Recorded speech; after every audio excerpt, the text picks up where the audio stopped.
ترتیب 45، ترتیب نزولی 65، 37 آیات اور 3 رکوع ہیں۔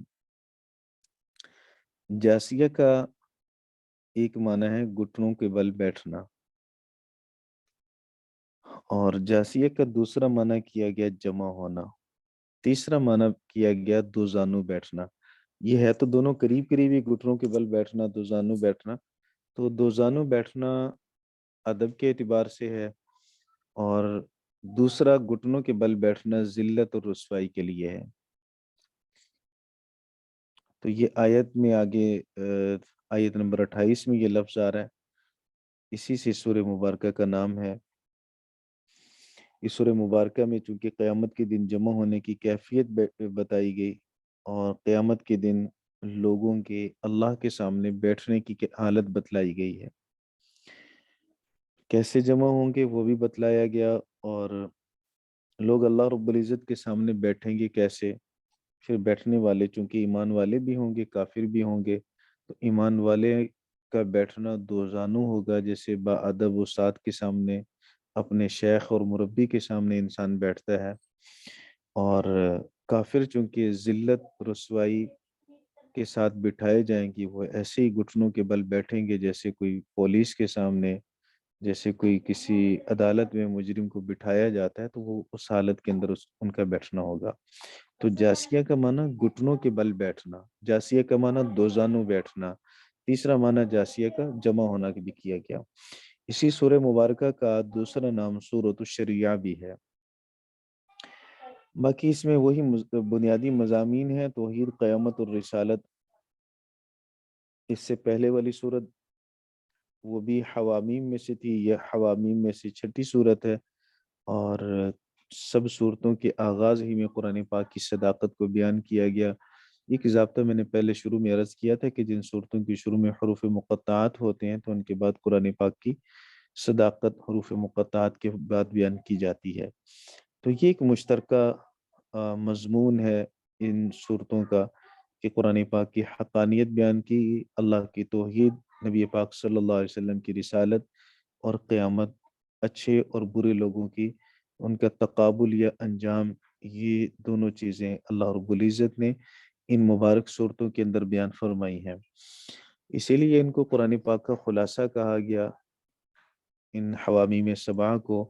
اور اسی وجہ سے ہم شروع میں یہ عرض کر چکے ہیں، جب پہلے ہم نے حامیم صورت پڑھی تھی تو اس کے شروع میں یہ فضیلت بھی عرض کی تھی کہ پیارے آقا صلی اللہ علیہ وسلم نے فرمایا کہ جس نے حوامیم سبعہ کی تلاوت کی تو اللہ رب العزت قیامت والے دن جہنم کے 7 دروازوں میں سے ہر ایک دروازے سے اس صورت کو ایک ڈھال بنا دے گا، اور اس صورت کے ذریعے سے اس کا دفاع ہوگا۔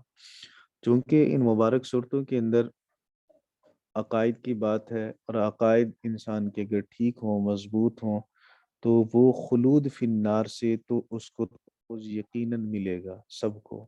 باقی اعمال کی کمی بیشی کی وجہ سے اگر اسے جہنم میں ڈالا بھی گیا تو وہ عارضی ہوگا، دائمی نہیں ہوگا، اور ممکن اللہ رب العزت اپنا فضل فرما دیں، اور اس فضل کی وجہ سے اس کی بخشش براہ راست، اس کی بخشش جو ہے وہ پہلے مرحلہ ہی میں ہو جائے، تو یہ بھی ممکن ہے۔ باقی محمد بن سیرین رحمہ اللہ تعالی فرماتے ہیں کہ اگر کسی نے خواب میں سورہ جاسیہ تلاوت کی تو اس کی تعبیر یہ ہے کہ وہ زاہدوں میں سے ہوگا، اللہ رب العزت اسے مقام زہد نصیب فرمائیں گے۔ حامیم، تنزیل الکتاب من اللہ العزیز الحکیم، آیت مبارکہ پہلے گزر چکی ہے، اور اس آیت مبارکہ کی تفسیر بھی ہم پہلے کر چکے ہیں۔ اللہ رب العزت نے تنزیل من رب العالم، تنزیل الکتاب کہہ کر تو مشرکین کے اس وسوسے کو اور اس وہم کو دور کیا جو وہ کہتے تھے کہ یہ قرآن کریم نبی پاک صلی اللہ علیہ وسلم کا اپنا بنایا ہوا ہے۔ اللہ نے تنزیل الکتاب تنزیل الکتابی من اللہ کہہ کر قرآن پاک کی حقانیت، ثقاہت، اس کا منزل من اللہ ہونا اور بیان کیا۔ تو لازمی طور پر جب قرآن پاک منزل من اللہ ہے تو جس پر نازل کیا گیا وہ رسول من اللہ ہے، وہ رسول اللہ ہے، اللہ کی جانب سے رسول ہے۔ تو رسول پاک صلی اللہ علیہ وسلم کی رسالت بھی ثابت ہو گئی، اور اللہ رب العزت کی طرف سے کتاب اللہ کا نزول بھی ثابت ہو گیا۔ پھر دو صفات بیان کی ہیں، العزیز الحکیم۔ عزیز کا معنی غالب، بارہا یہ لفظ گزر چکا ہے۔ حکیم کا معنی، حکیم بمعنی حکیم بھی ہے، حکیم بمعنی محکم بھی ہے، حکیم بمعنی حاکم بھی ہے۔ تو حکیم یہاں حکیم کے معنی میں بھی لیا جا سکتا ہے، دانا، عقل مند، چونکہ اللہ رب العزت عقل کا خالق ہے، تو اس میں قرآن پاک کے اندر جتنے بھی احکام ہیں وہ سارے انسان کی عقل اور فہم کے قریب قریب بھی ہیں۔ اور پھر اللہ رب العزت چونکہ حکیم اور دانا ہے، تو کوئی کام، کوئی حکم بھی انسان کے نقصان کے لیے نہیں ہے، سراسر فائدے کے لیے ہے۔ حکیم اور دانا بندہ یا حکیم بندہ وہ دوسروں کے لیے جو بات کہتا ہے تو وہ ان کے لیے اپنے تجربات کی بنیاد پر صحیح ایسی بات کرتا ہے جو دوسرے کے لیے مفید اور فائدہ مند ہو۔ لیکن چونکہ اس کا علم تو ضنی ہوتا ہے، تجربے کی وجہ سے ہوتا ہے، اللہ کا علم ضنی نہیں ہے، قطعی علم ہے۔ تو اللہ رب العزت کی طرف سے جو حکم بھی قرآن کریم میں دیا گیا وہ یقیناً 100% ہر انسان کے لیے اسی میں بہتری ہے، اس کے علاوہ میں خیر اور بھلائی نہیں ہے۔ چونکہ اللہ غالب ہے تو اللہ کا قرآن بھی غالب ہوگا، قرآن کے ساتھ جڑنے والے بھی غالب ہوں گے۔ اب یہ ہمارے جوڑ پر منحصر ہے، ہمارا جوڑ کتنا مضبوط ہوتا ہے۔ ہمارا جوڑ جتنا مضبوط ہوگا قرآن پاک کے ساتھ، اتنی کامیابیاں ہمیں دنیا میں ملیں گی، اتنی ہی کامیابیاں ہمیں آخرت میں ملیں گی۔ القرآن حجت لک او علیک، قرآن پاک یا تو تیرے لیے حجت بنے گا یا تیرے خلاف حجت بنے گا۔ ان فی السماوات والارض لآیات للمؤمنین، بے شک آسمان اور زمینوں میں نشانیاں ہیں اہل ایمان کے لیے، ایمان والوں کے لیے اس میں نشانیاں ہیں، جن کے دلوں میں ایمان داخل ہو چکا ہے اور انہیں اللہ رب العزت نے مؤمنانہ بصیرت دی ہے، تو وہ جہاں بھی نظر ڈالتے ہیں انہیں اپنا معبود نظر آتا ہے، انہیں اپنے معبود کی طرف توجہ کرنے کی توفیق مل جاتی ہے۔ ان کی نظر پہاڑوں پہ پڑے، ان کی نظر ستاروں پہ پڑے، سمندروں پہ پڑے، پانیوں پہ پڑے، وہ جہاں دیکھتے ہیں تو تدبر کی نظر سے، غور و فکر کی نظر سے جب دیکھتے ہیں تو سبحان اللہ ان کا دل پکارتا ہے۔ وہ جب ان چیزوں کی طرف نگاہ ڈالتے ہیں تو ان کا ذہن اپنے اللہ اور خالق اور مالک حقیقی کی طرف ان کا ذہن مڑ جاتا ہے۔ ان فی السماوات والارض، زمین و آسمان، اسی طرح زمین کے اندر جو خزانے اللہ نے چھپا رکھے ہیں، زمین کے اندر جو عجائبات قدرت ہے، جب انسان ان کو دیکھتا ہے تو اللہ رب العزت کی طرف اس کا ذہن متوجہ ہوتا ہے۔ شرط یہ ہے کہ دل میں ایمان ہو، کیونکہ لآیات للمؤمنین، یہ نشانیاں ہیں ایمان والوں کے لیے۔ کائنات میں جتنے بھی شعبے ہیں، طبعی ہوں، نفسیاتی ہوں، نفسانی ہوں، حیوانی ہوں، وہ اس کے فضا اور خلا کے ہوں، جتنے بھی شعبے ہیں سارے شعبوں کے اندر اللہ رب العزت کی توحید کے دلائل موجود ہیں۔ اس لیے آسمان پر نظر کرنے سے صانع پر ایمان لانے کی انسان کو توفیق ہوتی ہے، اللہ رب العزت نے کیا کیا عجائبات اس میں رکھے ہیں۔ اس لیے مفسرین کرام نے لآیاتن کی تفسیر فرمائی، دالتن علی قدرت اللہ و وحدانیتہ، کہ زمین و آسمان کے اندر ایسی آیات ہیں، ایسی نشانیاں ہیں جو اللہ کی قدرت اور اللہ کی وحدانیت پر دلالت کرتی ہیں، کیونکہ اتنے بڑے بڑے عجیب و غریب کام اور تخلیق کے ایسے نمونے اور مظہر ہیں میرے اللہ کے، کہ ہر ایک تخلیق پہ جب آپ گہری نظر ڈالیں گے تو دل پکارے گا کہ اسے کوئی بنانے والا ہے، اور جو ہے وہ تنہا ہے، کیونکہ اس جیسی کوئی اور چیز نہیں ہے۔ کون لائے گا زمین جیسی اور زمین، سمندروں جیسی اور سمندر، آسمانوں جیسا کوئی آسمان، سورج جیسا کوئی سورج؟ کون ہے کائنات میں پیدا کرنے والا؟ کوئی نہیں ہے۔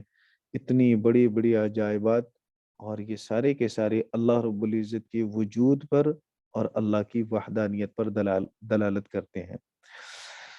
وفی خلقکم، اور تمہارے پیدا کرنے میں، اب ایک نشانی تو وہ ہے جو آسمان پہ آپ نظر اٹھائیں گے، اللہ نے کہا نظر نیچے جھکائیے، خود کو دیکھیے۔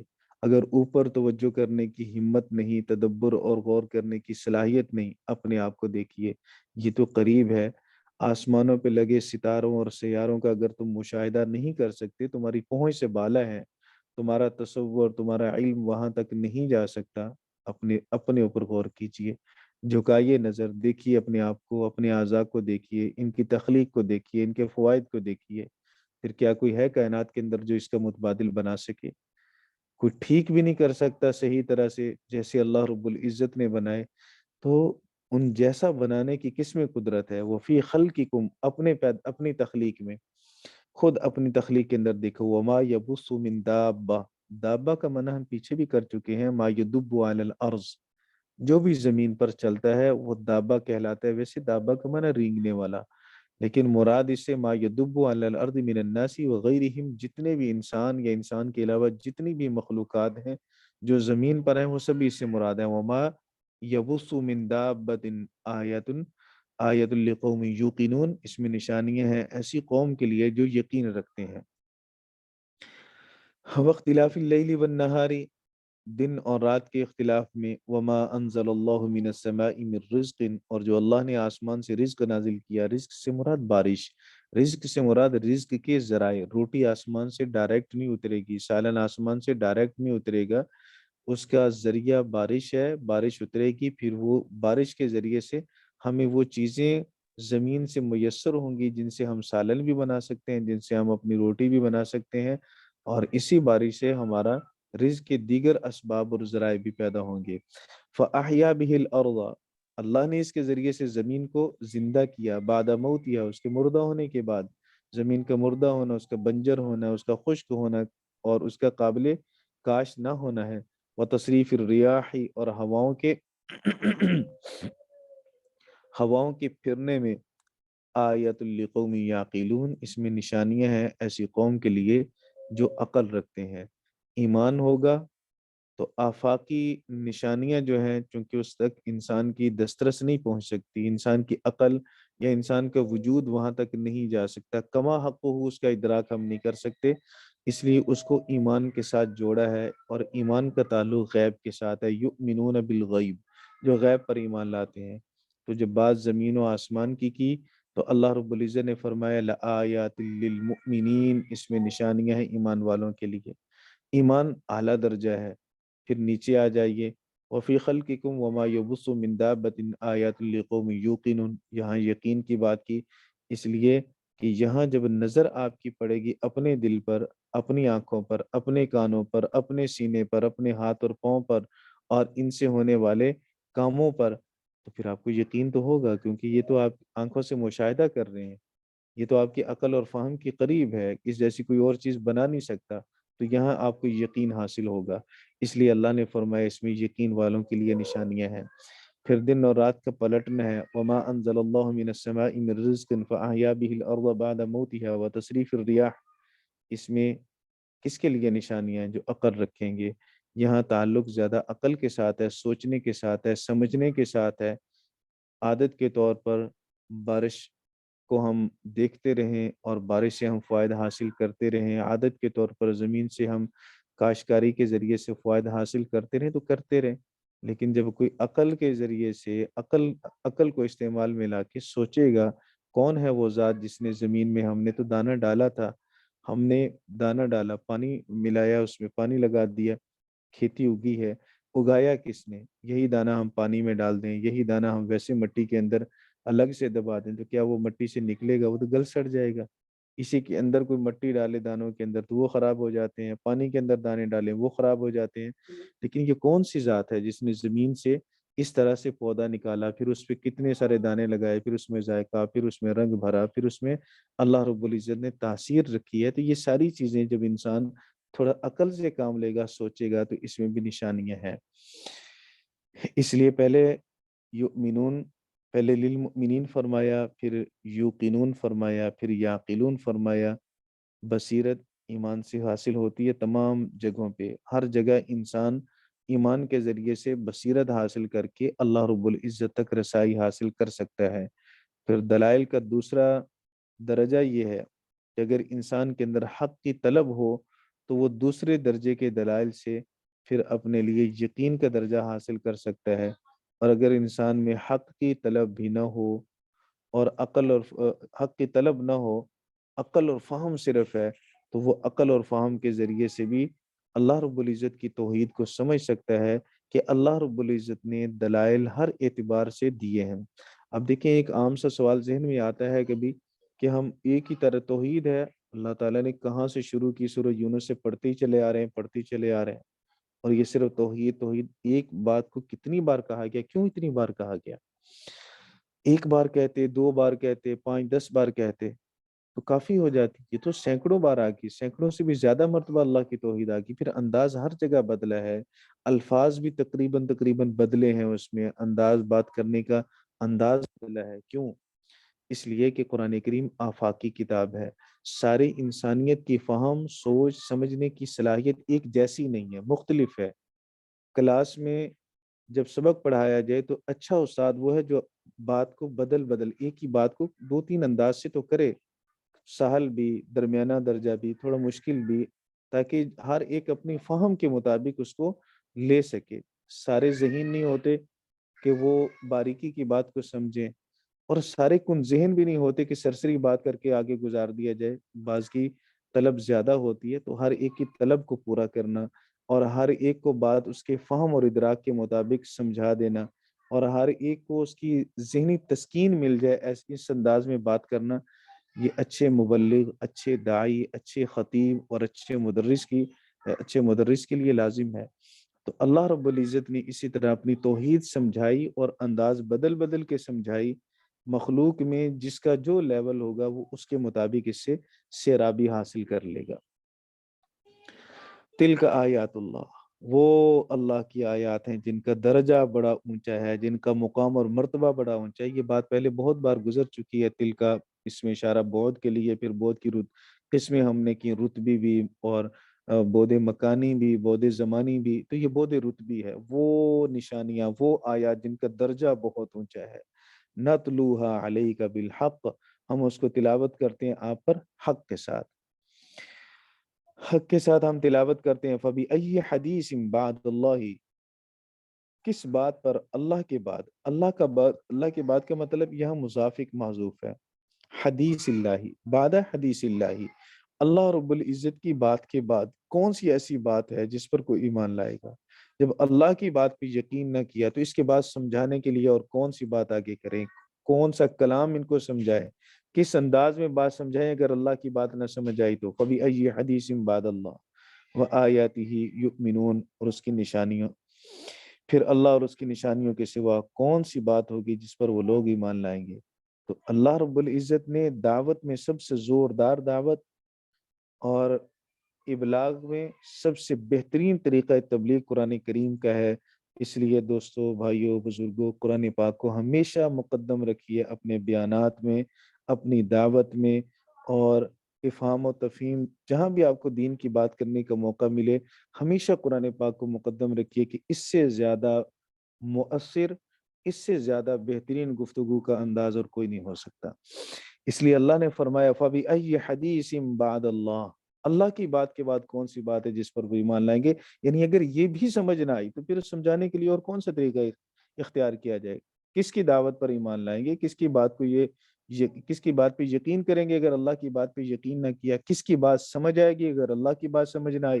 کتنا آسان اور فہم انداز میں اللہ تعالیٰ نے بات سمجھائی، اور بڑے موٹے موٹے دلائل جو بالکل ایک کند ذہن انسان بھی اس کو سمجھ سکے، اور بڑے باریک قسم کے دلائل بھی ہیں جو اس کے لیے عقل اور بصیرت چاہیے، تو ہر معیار کی دلیل اللہ تعالیٰ نے دی ہے۔ وَيْلٌ لِكُلِّ أَفَّاكٍ أَثِيمٍ، بڑی خرابی ہے ہر اس شخص کے لیے جو جھوٹ بولنے والا ہے، جو جھوٹ گھڑنے والا ہے۔ افاق کا معنی کذاب بھی کیا گیا، اور اسیم کا معنی کیا گیا کثیر الاسم، زیادہ گناہ کرنے والا۔ افاق کا معنی جھوٹا، تو وَيْلٌ لِكُلِّ أَفَّاكٍ أَثِيمٍ۔ اب اس طرح کے 3 طرح کی اللہ رب العزت نے باتیں فرمائی، للمؤمنین، لقوم یعقلون، اور پھر درمیان میں آ گیا آیات لقوم یوقنون، آیات لقوم یوقنون۔ جب اتنے واضح دلائل سے بھی اور اللہ رب العزت کے کلام سے بھی کسی نے ہدایت حاصل نہ کی، اس کے خلاف کوئی بات کی تو یہ جھوٹ ہوگا۔ لازمی بات ہے جب یہ کلام سچائی کی معراج پر ہے تو اس کو جھٹلانے والا جھوٹ کی معراج پر ہوگا، وہ انتہائی پرلے درجے کا کذاب اور دجال ہوگا جو اللہ رب العزت کی بات کو جھٹلائے، اس لیے کہ وَمَنْ أَصْدَقُ مِنَ اللَّهِ قِيلًا، تو اللہ رب العزت کی بات سے زیادہ سچی بات کسی کی نہیں ہو سکتی، اللہ کی بات کو جھٹلانے والے سے زیادہ جھوٹا کذاب کوئی نہیں ہو سکتا۔ تو اللہ تعالیٰ نے اس کے لیے ہلاکت بیان فرمائی، وَيْلٌ لِكُلِّ أَفَّاكٍ أَثِيمٍ۔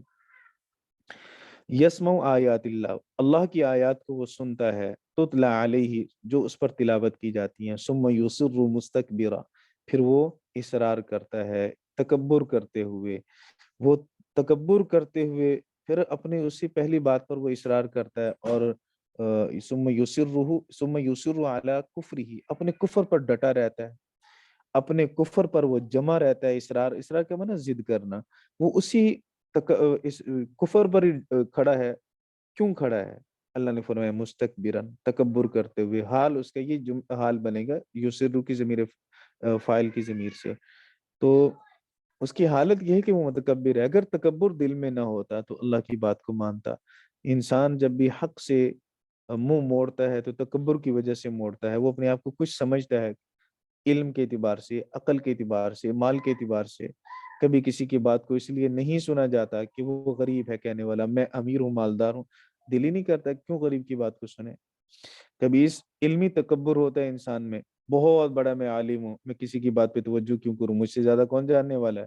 اور ایسے لوگ اب بھی اس معاشرے کے اندر موجود ہیں جو اس طرح بڑی بڑی آسانی اور سہولت کے ساتھ دھتکار دیتے ہیں علماء کو یا دیندار لوگوں کو، صرف اپنے علمی گھمنڈ کی وجہ سے، میں آپ سے زیادہ جانتا ہوں۔ تو یہ تکبر علم کا ہو، مال کا ہو، یا تکبر حسن و جمال کا ہو، یا کوئی بھی قسم کا ہو، بہرحال تکبر ہر اعتبار سے معیوب ہے۔ کَأَلَّمْ يَسْمَعْهَا، وہ متکبر کیا کرتا ہے؟ گویا اس نے سنا ہی نہیں، سنا تو ہے لیکن وہ اپنا رویہ ایسا دکھاتا ہے کہ گویا اس نے سنا ہی نہیں۔ فَبَشِّرْهُ بِعَذَابٍ علیم، پھر اللہ رب العزت نے جو بات فرمائی، خوشخبری دے دو اس کو۔ بشیر کا معنی بشارت دے دو، خوشخبری دے دو۔ خوشخبری تو ہمیشہ اچھی چیز کی دی جاتی ہے، لیکن جب ہم کسی کو برائی کی اور عذاب کی، تکلیف کی، سزا کی بات سنائیں، خبر دیں اور اس کو کہیں کہ آپ کے لیے خوشخبری ہے، تو یہ لفظ خوشخبری ہی اصل میں اس کے لیے تکلیف کا ذریعہ یہ زیادہ بنے گا۔ اسے احساس ہوگا کہ یہ بندہ مجھے سزا میں دیکھ کر خوش ہے۔ کیوں نہ خوش ہو کہ تو اللہ کا منکر ہے، کیوں نہ خوش ہو تو اللہ کی توحید کا منکر ہے، اور اللہ رب العزت کا نافرمان عذاب میں جلے گا تو پھر اللہ رب العزت اس پہ خوش ہیں، اللہ کا رسول اس پہ خوش ہے۔ فبشرہ بعذاب علیم، خوشخبری دے دیجئے۔ تو ایک تو بشارت کا معنی یہ معروف ہے، ویسے بشارت کا معنی مطلق خبر کا بھی آتا ہے۔ اب جلالین میں انشاءاللہ اگلے سال پڑھیں گے، عربی تفسیر جو آئے گی اگلے سال آپ کی 10 پارے، تو جلالین میں اخبر ہو اس کا معنی کیا جاتا ہے، اخبر و خبر دے دو اس کو۔ اس کی وجہ کیا کہ یہ بشیر کا معنی اصل میں لفظ یہ خبر کے معنی میں استعمال ہوتا ہے، مطلق خبر کے معنی میں، لیکن اس کا استعمال عام عرف کے اندر زیادہ تر خوشخبری کے معنی میں ہوتا ہے۔ تو اس میں پھر دونوں چیزیں، دونوں معنوں کا لحاظ کر لیا جاتا ہے، کبھی مطلق خبر کا، کبھی خوشخبری کا۔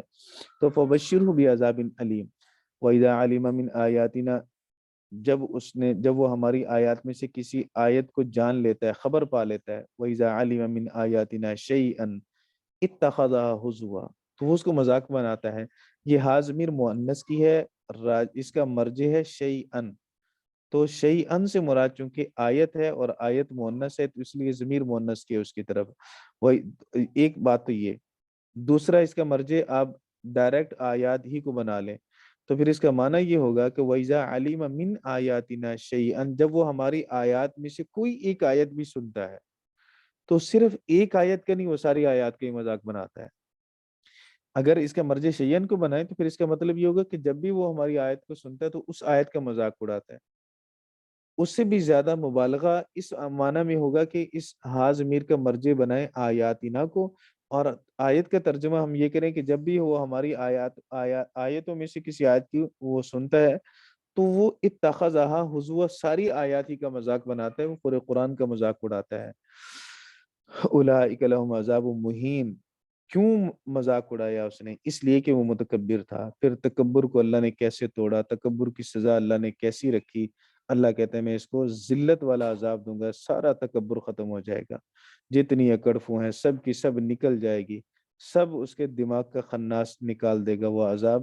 اس لیے مہین صفت لائے عذاب کی، عذاب کا معنی عذاب، اور مہین کا معنی ذلت والا، جس نے خود کو عزت والا دنیا میں سمجھا اور پھر حق کا انکار کیا، قرآن پاک کا انکار کیا، اب اس کو عذاب اللہ کی طرف سے ذلت والا ملے گا۔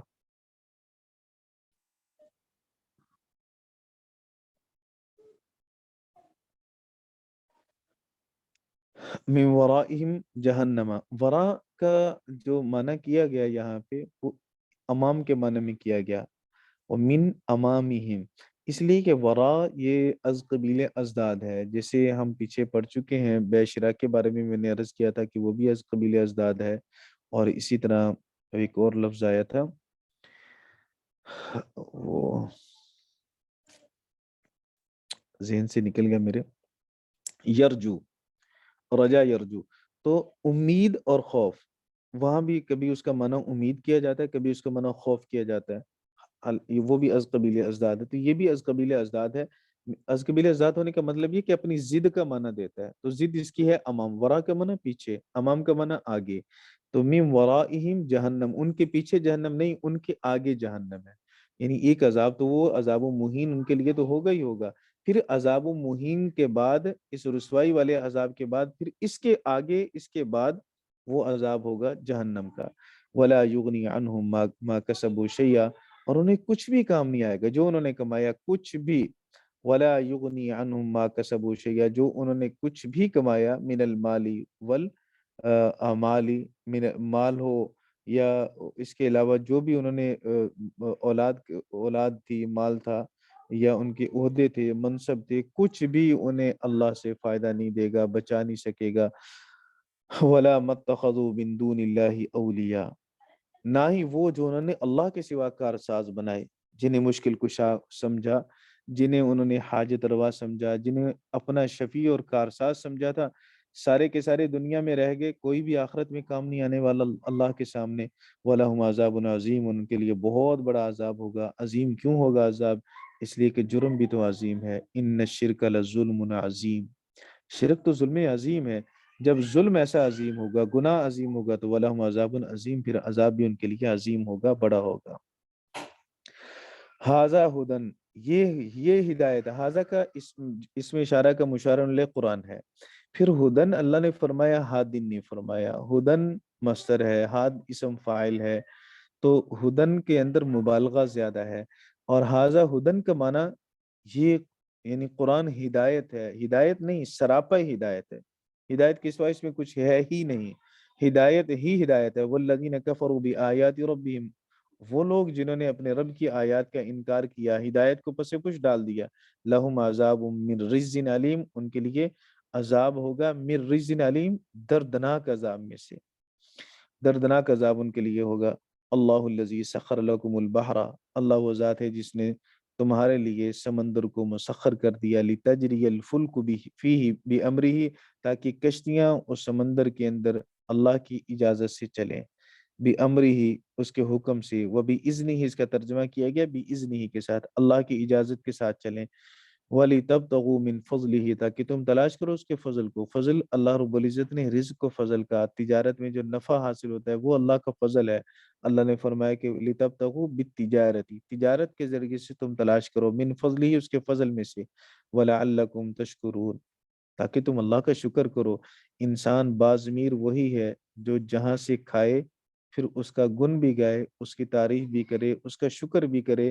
من لم یشکر الناس لم یشکر اللہ، آپ نے زاد طالبین میں حدیث پڑھی کہ جو اللہ کا شکر، جو لوگوں کا شکر ادا نہیں کرتا وہ اللہ کا شاکر بھی نہیں۔ شکر، لوگوں کے شکر کو مقدم کیا، کیوں؟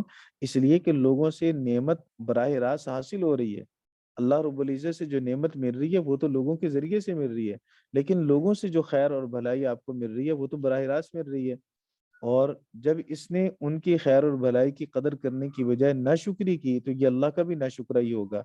یہاں بھی اللہ رب العزت نے وَلِتَبْتَغُوا مِنْ فَضْلِهِ، اس میں نفع کی بات ہے، اور اس میں اس کی تجارت کی بات ہے، اس میں رزق کی بات ہے، رزق آپ کو ملا تو اللہ کہتا ہے رزق میں نے کیوں دیا، آپ نے تجارت کی نفع کیوں دیا، آپ نے کشتیاں سمندر میں چلائیں کیوں، پانی نے اس کو تیرایا ڈبویا کیوں نہیں ہے، یہ سارے انعام کیوں اللہ نے کیے؟ وَلَعَلَّكُمْ تَشْكُرُونَ، تاکہ وہ تم اللہ کی شکر گزار بنو، شکر کرو اللہ کی۔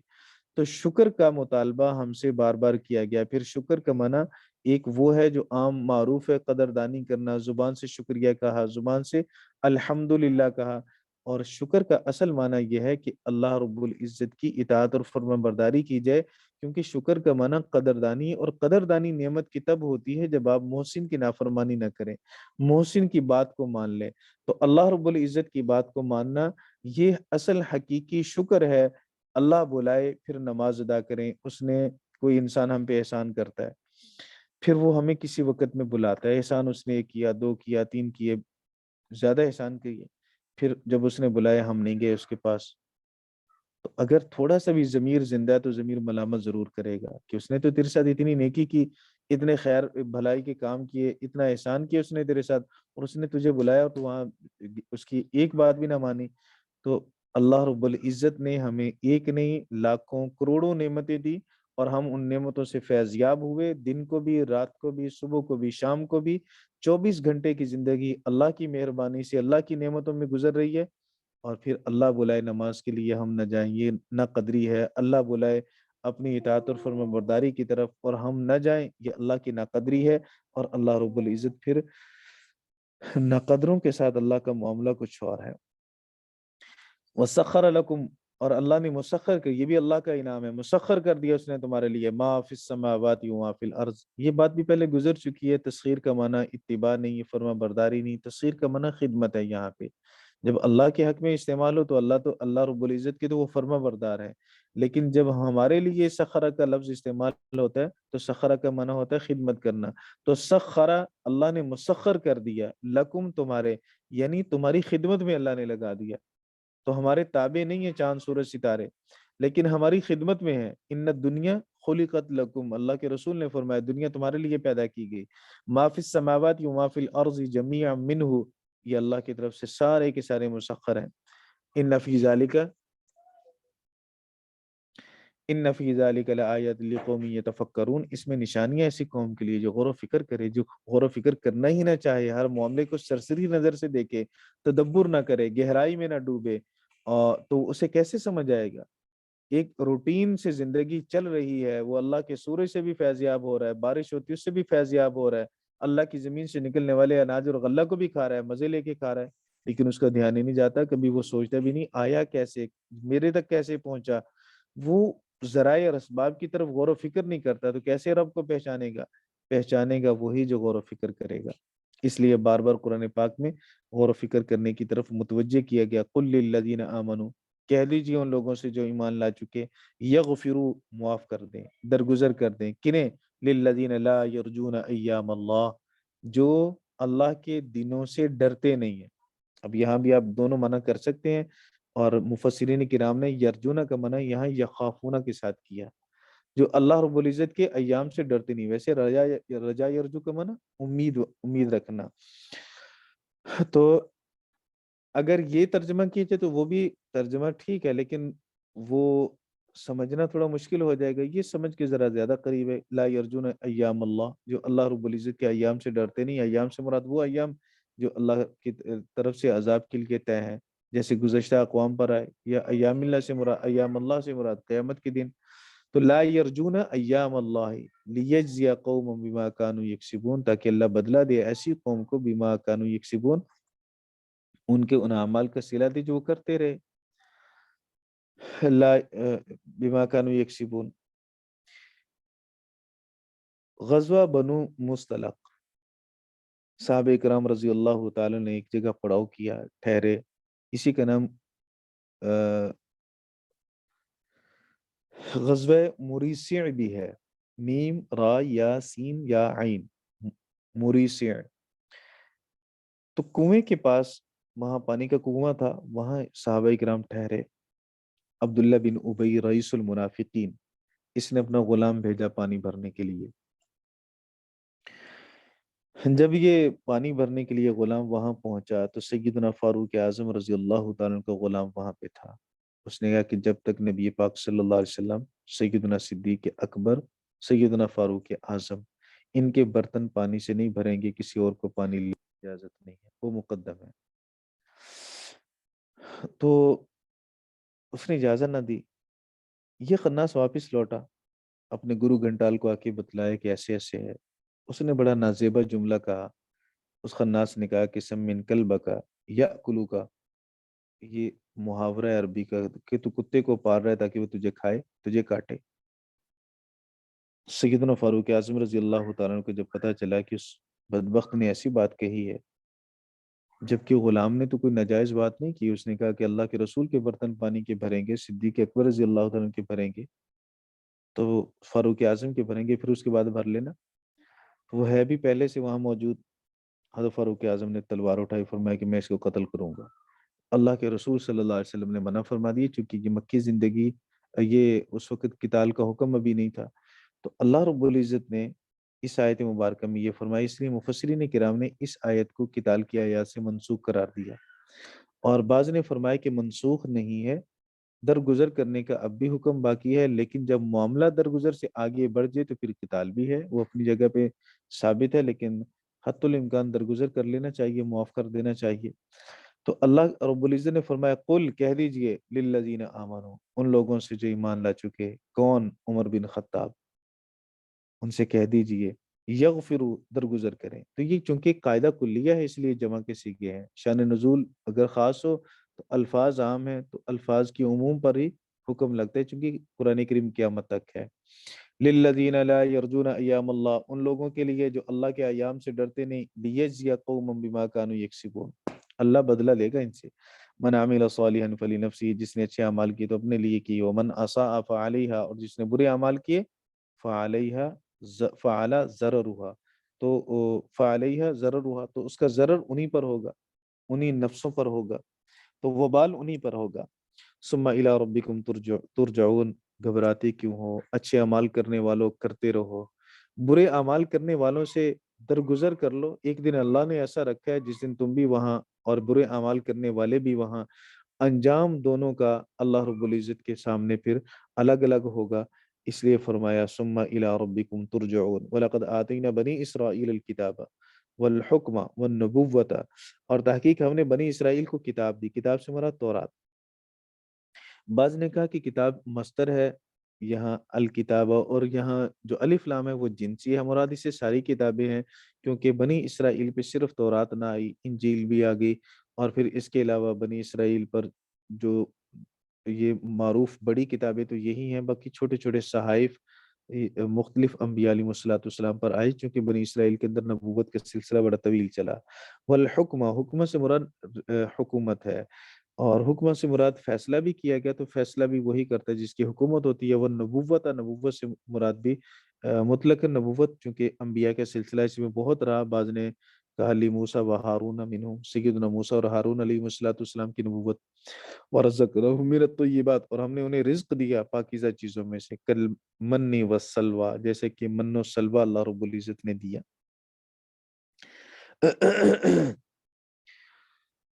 تو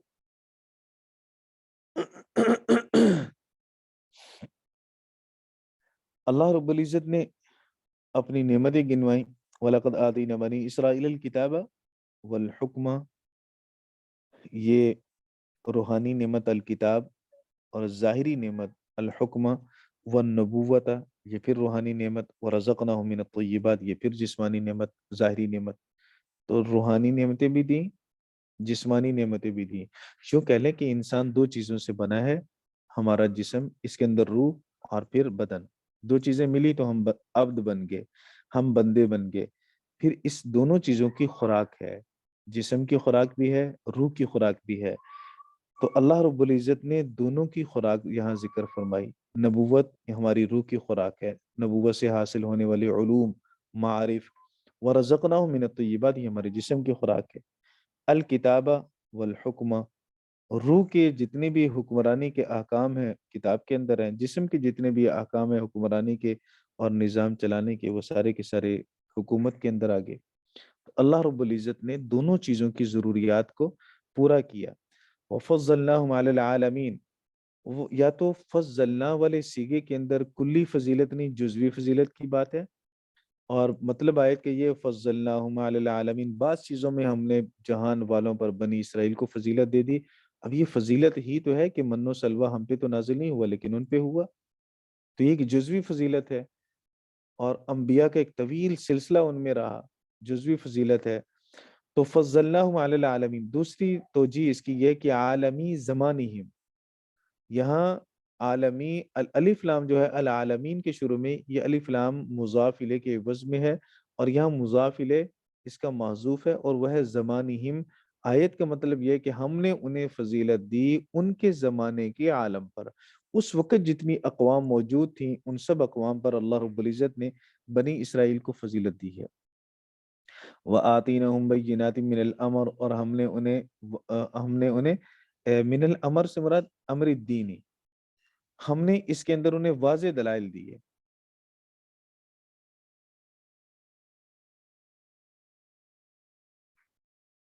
جی. فَمَا اخْتَلَفُوا إِلَّا مِن بَعْدِ مَا جَاءَهُمُ الْعِلْمُ، تو انہوں نے اختلاف کیا ان کے پاس علم کے آ جانے کے بعد. اختلاف کس چیز میں کیا؟ فَمَا اخْتَلَفُوا فِي بِعْثَةِ مُحَمَّدٍ، محمد صلی اللہ علیہ وسلم کی بعثت میں انہوں نے اختلاف کیا. کب کیا؟ جہالت کی وجہ سے، لا علمی کی وجہ سے، پتہ نہیں تھا. رسول پاک صلی اللہ علیہ وسلم کی رسالت ظاہر نہیں تھی. کیا نبی پاک صلی اللہ علیہ وسلم کے بارے میں انہوں نے کبھی سنا نہیں تھا؟ اچانک ایک شخص نے نبوت کا دعویٰ کر دیا تو ماننا مشکل ہو گیا ان کے لیے. اللہ نے کہا نہیں، ایسی کوئی بات نہیں تھی، کوئی حادثاتی نبوت نہیں تھی، کوئی اتفاقی چانس نہیں ہوا. ایسا نہیں تھا کہ وہ لا علم تھے، بلکہ الا من بعد ما جاءہم العلم، علم آ چکا تھا ان کے پاس. تو رات میں بتلا دیا گیا تھا کہ یہ علامات ہیں، یہاں سے نبی کا ظہور ہوگا، اتنا لشکر اس کے ساتھ ہوگا، پھر فلاں فلاں علاقوں کو وہ فتح کرے گا، پھر اس کی شکل و صورت، اس کے دوست احباب تک کی علامات تو رات کے اندر اللہ نے بیان فرمائی. وہ آپ سیرت کی کتابیں پڑھیں گے تو آپ کو یہ چیز روز روشن کی طرح واضح ہو جائے گی. اب یہ علم ان کے پاس آ چکا، تو انہوں نے اس علم کے آ جانے کے بعد بھی آپس میں اختلاف کیا. تو یہ کتنی بڑی بدبختی ہے، حق واضح ہو چکا ہے اور پھر بھی اس کے بعد اختلاف ہو رہا ہے. پھر اختلاف ہو کیوں رہا ہے؟ آخر وجہ کیا ہے؟ تو اللہ نے فرمایا بغیم بینہم، حسد کرتے ہوئے. یہاں بغین، ویسے بغین کا معنی سرکشی کیا جاتا ہے، یہاں مفسرین کرام نے اس کا معنی کیا حسدم بینہم، آپس میں حسد کرتے ہوئے. حسد کیا ہے کہ سارے بنی اسرائیل بنو اسحاق کی اولاد ہے، وہ بنو اسحاق ہے سارے، سیدنا اسحاق علیہ الصلوۃ والسلام کی اولاد. اور پیارے آقا صلی اللہ علیہ وسلم کی بعثت ہوئی بنو اسماعیل، سیدنا اسماعیل علیہ الصلوۃ والسلام کی اولاد میں. اس لیے اللہ کے رسول نے فرمایا کہ دوسرا انا ثمرۃ دعوت ابی ابراہیم، میں ابا ابراہیم علیہ الصلوۃ والسلام کی دعا کا ثمرہ ہوں. دعا مانگی تھی حضرت اسماعیل علیہ الصلوۃ والسلام کے ساتھ جب تعمیر کعبہ کر لیا تھا، ربنا وبعث فیہم رسولا، تو وہ اسی دعا کا ثمرہ بن کے پیارے آقا صلی اللہ علیہ وسلم تشریف لائے. حسد یہ ہوا کہ ہمارے اندر نبوت کا سلسلہ تھا، یہ ہمارے خاندانوں سے نبوت نکل کے بنو اسماعیل کے اندر کیوں آ گئی؟ بس یہ آپس میں اسی حسد کی بنیاد پر انہوں نے انکار کر دیا نبی کریم صلی اللہ علیہ وسلم کا. اللہ کہتا ہے ان ربک یقضی بینہم یوم القیامہ، بے شک تیرا رب فیصلہ کرے گا ان کے درمیان قیامت کے دن، فی ما کانوا فیہ یختلفون، ان کاموں میں جن میں وہ اختلاف کیا کرتے تھے، ان باتوں میں جن میں وہ اختلاف کیا کرتے تھے.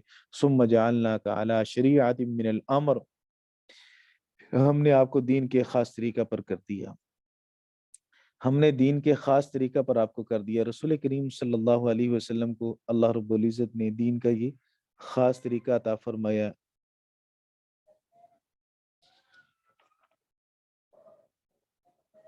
بنی اسرائیل کو اللہ رب العزت نے کتابیں دی، ان کا ذکر اللہ نے کیا. پھر آپ صلی اللہ علیہ وسلم کی طریقے کا ذکر کیا کہ ہم نے آپ کو خاص طریقہ عطا کیا. مفسرین کرام فرماتے ہیں کہ من الامر کا جو من ہے یہ من بیانیہ ہے، اور آیت میں دین کی اتباع کا حکم رسول کریم صلی اللہ علیہ وسلم کو ہے، فاتبعها، اس کی اتباع کرو جو ہم نے آپ کو خاص طریقہ دیا.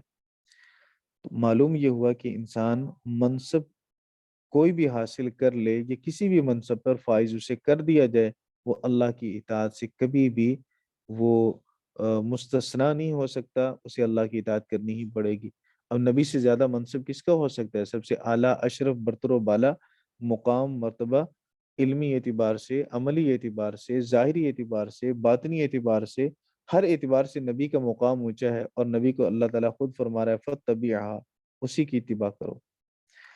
وَلَا تَتَّبِعْ أَهْوَاءَ الَّذِينَ لَا يَعْلَمُونَ، اور جو جانتے نہیں ہیں ان کی خواہشات کی اتباع مت کیجیے، ان کی خواہشات کے پیچھے مت چلیے۔ تو اللہ تعالیٰ نے یہ نہیں فرمایا وَلَا تَتَّبِعْ أَهْوَاءَ غَيْرِهَا، اس کے علاوہ کی خواہشات کے پیچھے نہ چلو، بلکہ اللہ نے لا یعلمون فرمایا۔ شریعت کے مقابلہ میں جو بھی ہوائے نفسانی ہوگا، ایک تو ہوا کا معنی ہوتا ہے گرا دینا، تو جو ہوائے نفس کا معنی نفس کی خواہشات، تو ویسے لفظ ہوا کا معنی گرا دینا، جو نفس کی خواہشات پہ چلتا ہے تو یہ نفس اسے جہنم کی گڑھے میں گرا دیتا ہے۔ اللہ نے فرمایا لا یعلمون، یعلمون لا یعلمون، لا یعلمون جو جانتے نہیں، جو ہلاک کی خواہشات کی پیروی مت کیجیے۔ شریعت کے مقابلہ میں مولانا جو بھی ہوگا، جو شریعت کے مقابلہ میں، قرآن کے مقابلہ میں، حدیث کے مقابلہ میں، اجماع امت کے مقابلہ میں جو بھی ہوگا، وہ سارا کا سارا ہوائے نفس کہلائے گا، وہ قابل عمل نہیں ہوگا۔ اور جو اس پر عمل کریں گے شریعت کے مقابلہ میں، وہ عالم نہیں ہوں گے، وہ جاہل ہوں گے۔ اللہ کی یہ آیت ہمیں یہ بتلاتی ہے وَلَا تَتَّبِعْ أَهْوَاءَ الَّذِينَ لَا يَعْلَمُونَ، جو جانتے نہیں ہیں ان کی خواہشات کی پیروی مت کیجئے۔ تو ایک تو اوپر بتلا دیا کہ اللہ رب العزت نے آپ کے لیے خاص طریقہ چن لیا، جب خاص طریقہ اللہ نے چن لیا تو اس کے علاوہ جو کچھ بھی ہوگا وہ ہوائے نفس ہے، ایک بات۔ دوسری بات ہمیں یہ معلوم ہوگی کہ ہوائے نفس کی پیروی کرنے والا عالم نہیں ہے، اللہ کی نظر میں عالم نہیں، بھلے وہ 8 سال لگائے، 4 سال لگائے، 10 سال لگائے، 20 سال لگا لے، ساری زندگی تدریس کرتا رہے، ساری زندگی وہ خانقاہ میں رہے، اگر اس کا اتباع قرآن و سنت کے مطابق نہیں ہے، وہ اللہ کی نظر میں عالم نہیں ہے۔ اللہ کی نظر میں عالم وہی ہے جس کے دل میں تقوی ہے، بھلے اس نے مدرسہ میں 8 سال پڑھا ہو یا 8 سال نہ پڑھا ہو۔ کتنے ایسے لوگ گزرے ہیں جو ولایت کے بڑے بڑے منصب پر فائز رہے، لیکن وہ باقاعدہ رسمی طور پر ایسے عالم نہیں تھے جیسے مدرسوں میں پڑھ کے عالم بنتے ہیں۔ ابھی ہمارے دور کریم میں یہ حضرت سید نفیس الحسینی شاہ صاحب رحمہ اللہ تعالی، وہ تو باقاعدہ عالم تو نہیں تھے جیسے مدرسے میں پڑھے ہوئے 8 سال عالم ہوتے ہیں، لیکن اللہ رب العزت نے انہیں وہ مقام عطا فرمایا کہ بڑے بڑے علماء ان کی جوتیوں میں بیٹھنا اپنے لیے سعادت سمجھتے ہیں، اپنے لیے سعادت سمجھتے تھے۔ جب حضرت حیات تھے تو بڑے بڑے جماعتوں کی قیادت کرنے والے ان کے قدموں میں جا کے بیٹھتے تھے۔ تو اللہ رب العزت، اصل علم اللہ کے نزدیک یہی ہے کہ انسان متقی بن جائے، اللہ کی خشیت دل میں آ جائے اور اس کا عمل دین متین کے مطابق ہو جائے، اللہ کے قرآن کے مطابق ہو جائے۔ یہی بات اللہ رب العزت نے اس آیت مبارکہ میں سمجھائی ہے۔ تو ثم جعلناک علی شریعۃ من الامر، جب آپ کسی ایک خاص طریقہ پر چلیں گے تو آپ کا دل مطمئن رہے گا، اور جو انسان ہوائے نفس کے پیچھے چلتا ہے تو وہ اس کا دل مطمئن نہیں ہوتا۔ حضرت امام غزالی رحمہ اللہ تعالی نے اسی سے یہ مسئلہ بھی نکالا، اسی آیت مبارکہ سے، کہ جو کسی ایک امام کی تقلید کرتا ہے تو دل مطمئن رہتا ہے، اس وہ ہوائے نفس میں نہیں جاتا۔ ہوائے نفس میں کون مبتلا ہوتا ہے؟ جو کسی امام کی تقلید کرنے کی بجائے غیر مقلد بن جاتا ہے، کہتے میں کسی کی بھی تقلید نہیں کرتا۔ حضرت خالد محمود، ڈاکٹر خالد محمود رحمہ اللہ تعالی PhD، جو فوت ہو گئے، لندن میں تھے، ان سے کسی نے پوچھا کہ حضرت مقلد اور غیر مقلد میں کیا فرق ہے؟ تو حضرت بڑے صاحب علم تھے اور مناظر تھے، جواب بڑا زبردست دیا۔ تو حضرت فرماتے ہیں میں کتابوں کا سٹال اس وقت تھا، کتابیں لگائی ہوئی تھی میں نے، تو مجھ سے کسی نے پوچھا تو میں نے کہا وہی فرق ہے جو مجلد اور غیر مجلد میں فرق ہوتا ہے۔ ایک کتاب مجلد ہے، جلد کی ہوئی ہے، اور ایک کتاب وہ ہے جو غیر مجلد ہے، جس کی جلد نہیں کی ہوئی۔ تو جو مجلد ہے، جس کو جکڑا ہوا ہے کسی جلد میں، تو وہ اوراق اس کے اڑیں گے نہیں، بکھریں گے نہیں، اور خراب نہیں ہوں گے، محفوظ رہیں گے۔ اور جو کتاب غیر مجلد ہوگی، جلد نہیں کی ہوئی، تھوڑی سی ہوائی کبھی ادھر کبھی ادھر کبھی دائیں بائیں، وہ اوراق اڑیں گے۔ مقلد اور غیر مقلد کا بھی یہی حال ہے۔ مقلد جو ہوتا ہے وہ ایک امام کی اتباع میں اطمینان کے ساتھ وہ چلتا ہے، غیر مقلد بیچارہ کبھی ادھر کبھی ادھر کی ٹھوکریں کھاتا ہے، کبھی اس کو ایک بات پسند آتی ہے، کچھ عرصے کے بعد دوسری، کچھ عرصے کے بعد پھر کسی اور کے پیچھے لگا ہوتا ہے، تو وہ ہوائے نفس اس میں زیادہ آ جاتا ہے۔ تو ہوائے نفس انسان کے اندر نہیں ہونی چاہیے. ہم پیچھے پڑھ چکے ہیں, وہ آیت پیچھے گزری تھی نا, وَاتَّبِعْ سَبِيلَ مَنْ أَنَابَ, اتباع کیجئے اس شخص کے راستے کی, من انابا, جو اللہ کی طرف رجوع کرتا ہے. تو وہ بھی اسی مفہوم کی طرف ہماری رہنمائی کرتی ہے کہ جو انسان سیدھے راستے کی پہ چل رہا ہو تو اس کی اتباع کیجیے, اس کی بات کو مانیے. بہرحال اللہ رب العزت نے اس آیت مبارکہ میں فرمایا ثم جعلناک علی شریعۃ من الامر, ہم نے آپ کو دین کے خاص طریقے پر کر دیا, فاتبعها, اس کی اتباع کیجیے, ولا تتبع اہواء الذین لا یعلمون, جو لوگ جانتے نہیں ان کی خواہشات کے پیچھے نہ چلیے. انہم لن یغنوا عنک من اللہ شیئا, وہ ہرگز اللہ کے مقابلہ میں آپ کے کچھ بھی کام نہیں آئیں گے, جو بھی ہوائے نفس کے پیچھے چلنے والے ہیں. ان الظالمین بعضهم اولیاء بعض, بے شک ظالم لوگ ایک دوسرے کے دوست ہوتے ہیں. واللہ ولی المتقین, ظالم ایک دوسرے کے دوست ہوتے ہیں, تو پھر کیا ظالم ایک دوسرے کو فائدہ پہنچائیں گے؟ ہم پیچھے پڑ چکے ہیں کہ ظالم ایک دوسرے کے کام نہیں آئیں گے. ان کی دوستیاں بس دنیا کی حد تک ہیں, اور اللہ رب العزت کی معیت نہ دنیا میں ظالم کے ساتھ ہے, ظالم سے مراد مشرک, تو نہ اللہ کی معیت ان کے ساتھ دنیا کے اندر ہے نہ آخرت کے اندر ہوگی. اللہ کی معیت پھر کس کے ساتھ ہوگی؟ اللہ فرماتے ہیں اللہ ولی المتقین, اللہ متقین کا دوست ہے. اگر ہمیں تقوی کی توفیق مل جائے اور ہم اللہ والوں کی صحبت میں بیٹھنے والے بن جائیں اور ہمارے دل میں اللہ کی خشیت اور خوف آ جائے, تو ہمیں اس بات پہ نازاں ہونا چاہیے کہ اللہ ہمارا دوست ہے, کیونکہ اللہ رب العزت اعلان کر رہا ہے واللہ ولی المتقین, اللہ رب العزت متقیوں کا ولی ہے, وہ متقیوں کا دوست ہے. ھذا بصائر للناس, یہ لوگوں کے لیے دانش مندیوں کا ذریعہ ہے. ھذا سے مراد قرآن پاک ہے. بصائر للناس, دانش مندیوں کا ذریعہ ہے, عقل مندی کا ذریعہ ہے, بصیرت کا ذریعہ ہے. وہدوں, اور ہدایت ہے. ورحمۃ لقوم یوقنون, اور رحمت ہے ایسی قوم کے لیے جو یقین رکھتے ہیں. دیکھیے جی, بصائر اللہ رب العزت نے جمع کا صیغہ استعمال کیا, اور مفسرین کرام فرماتے ہیں کہ اس میں نقطہ یہ ہے کہ قرآن کریم تمام مہمات میں کافی ہے. جتنے بھی انسان کے مسائل ہوں, سب مسائل میں قرآن پاک کافی ہے.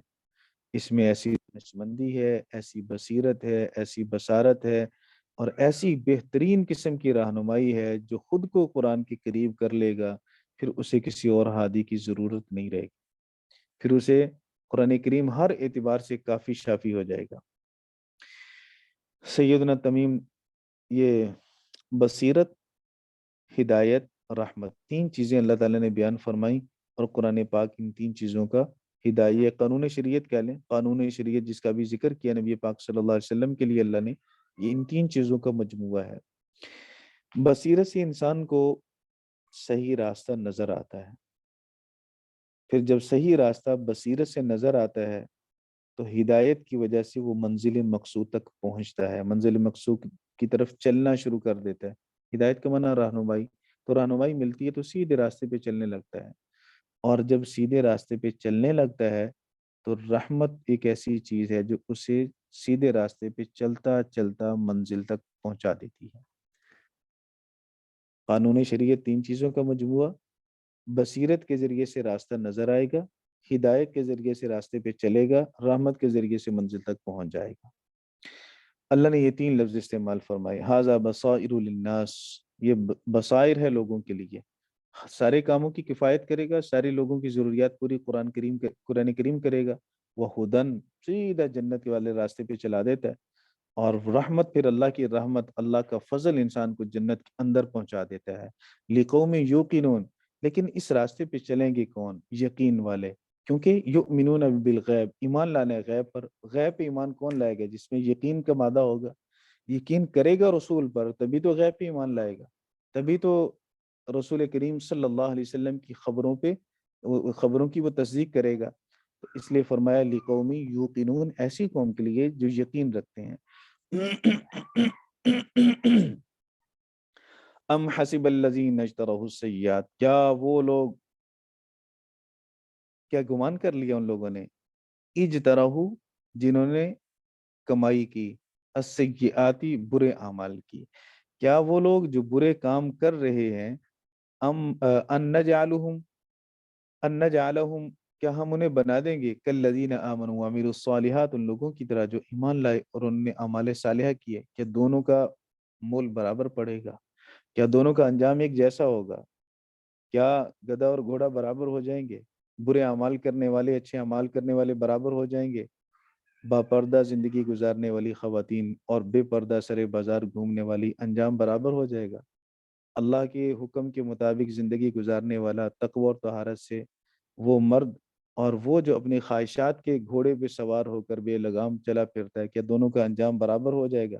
اللہ کہتا ہے نہیں، ام حسب الذین اجترحوا السیئات ان نجعلہم کالذین آمنوا وعملوا الصالحات۔ تمیم داری رضی اللہ تعالی نے نماز شروع کی، اس آیت کی تلاوت کی، پھر جب اس آیت پہ پہنچے روئے روئے، اتنا روئے ساری رات اسی آیت کو پڑھتے پڑھتے گزار دی، معلوم نہیں میرا شمار کن لوگوں میں ہوگا، کس فریق میں میرا شمار کیا جائے گا۔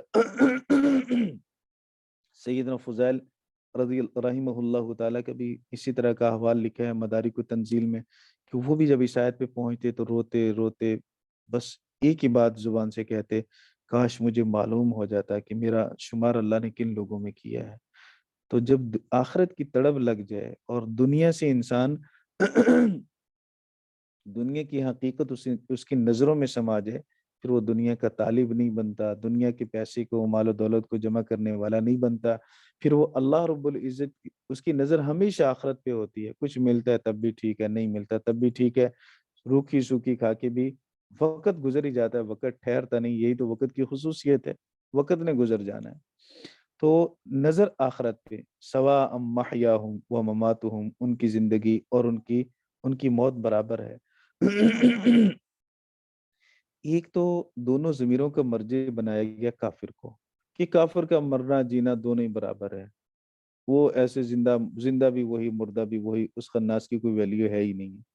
دوسرا اس کا محیاہم و مماتہم کو یوں بھی لیا گیا، دوسری تفسیر اس کی یوں کی گئی کہ زندہ سے مراد ایمان والے، مردہ سے مراد کافر، ذکر کرنے والا مردہ کی مثال ہے دوستو بھائیو بزرگوں، ذکر نہ کرنے والا مردہ کی مثال اور ذکر کرنے والا زندہ کی مثال۔ تو محیاہم و مماتہم، ایمان والے اور برے اعمال کرنے والے، کیا یہ دونوں برابر ہو جائیں گے؟ ہرگز برابر نہیں ہوں گے۔ جو یہ کہتے ہیں کہ یہ دونوں انجام کے اعتبار سے برابر ہو جائیں گے، ہم دنیا کے اندر بھی مالدار، آخرت میں بھی مالدار، دنیا میں بھی ہمیں نعمتوں سے نوازا گیا، ہم اچھے نہ ہوتے تو دنیا ہم پہ کیوں بارش کی طرح برستی، ہم آخرت کے اندر بھی بڑے شہنشاہی والی زندگی گزاریں گے، تو اللہ کہتا ہے ساء ما یحکمون، برا ہے جو فیصلہ وہ کرتے ہیں، انہیں حقیقت حال کا علم ہی نہیں ہے، ادراک نہیں ہے انہیں حقیقت کا۔ وَخَلَقَ اللَّهُ السَّمَاوَاتِ وَالْأَرْضَ بِالْحَقِّ، اللہ وہ ہے جس نے آسمانوں اور زمینوں کو پیدا کیا حق کے ساتھ۔ کیوں پیدا کیا؟ حکمت کیا ہے؟ حکمت یہ ہے کہ وَلِتُجْزَىٰ كُلُّ نَفْسٍ بِمَا كَسَبَتْ، تاکہ ہر نفس کو بدلہ دیا جائے جو اس نے اعمال کیے، وَهُمْ لَا يُظْلَمُونَ، اور وہ ظلم نہ کیے جائے۔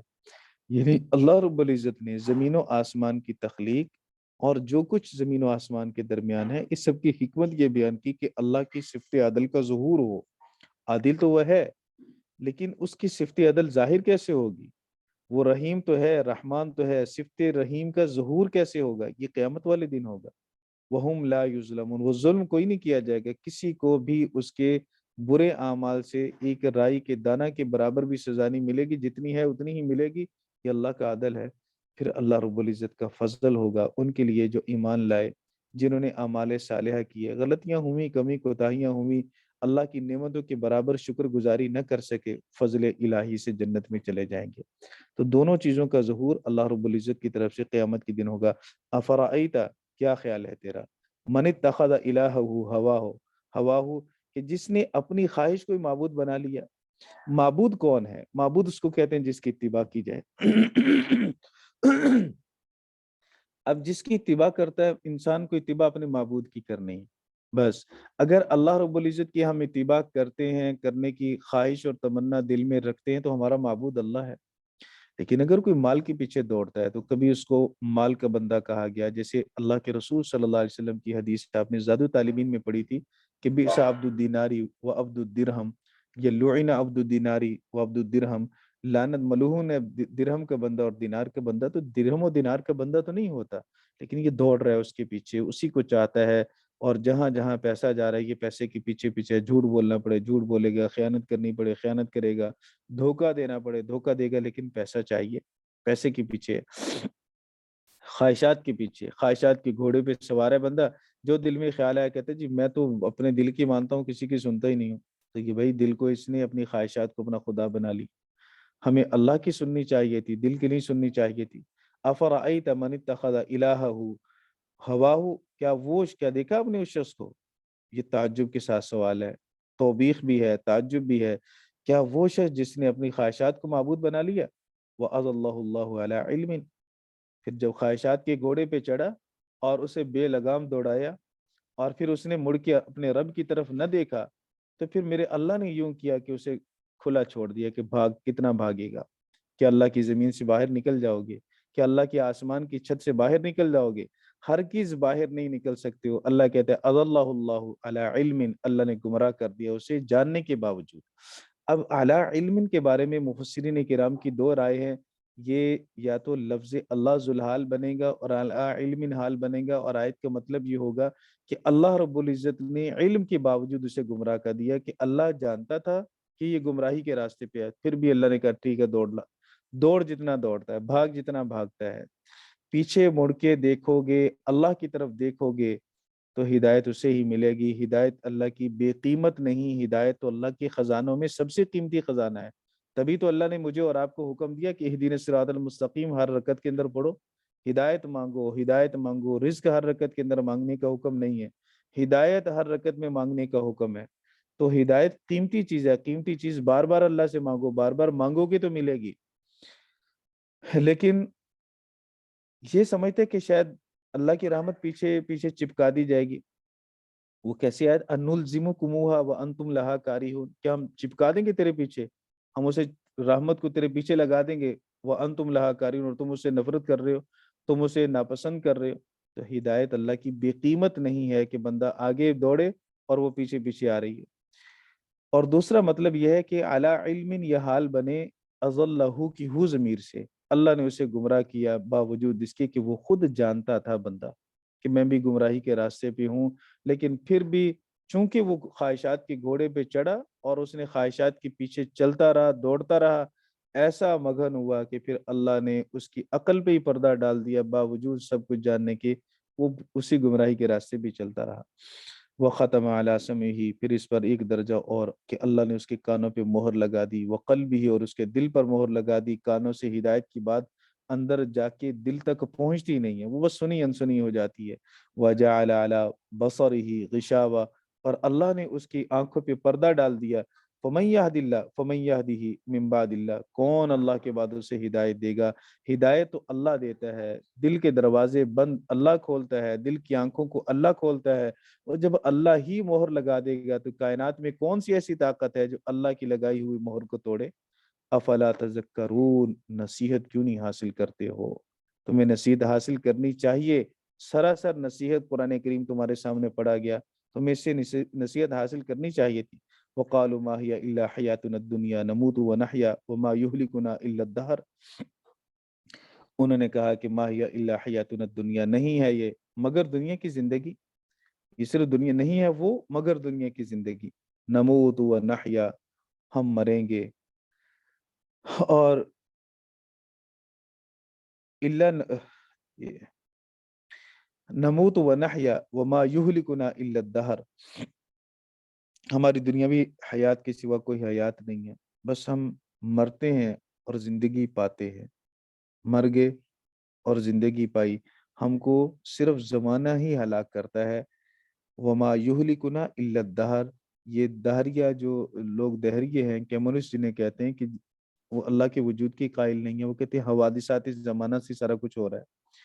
تو اللہ رب العزت نے ان کی تردید فرمائی اس آیت مبارکہ میں، اور ان کا رد ہے جو یہ کہتے ہیں کہ وما یہلکنا الا الدہر، صرف زمانہ اسباب ہے، بس ایک چیز ضرورت اس کی ختم ہو جاتی ہے، یا ویسے وہ ایکسپائر ہو جاتی ہے، ختم ہو جاتی ہے، بس مر جاتی ہے۔ وہ بیماری کی وجہ سے انسان مر گیا، کوئی اس کا وہ اعضاء میں سے کوئی عضو اس کا جواب دے گیا، بندہ مر گیا، باقی کوئی مارنے والا نہیں ہے۔ وما لهم بذلك من علم، اللہ کہتے ہیں ان کے لیے اس چیز، ان کے پاس اس چیز کا کوئی علم نہیں ہے، انہم الا یظنون، گمان ہے بس، نہیں ہے وہ مگر گمان کے اندر۔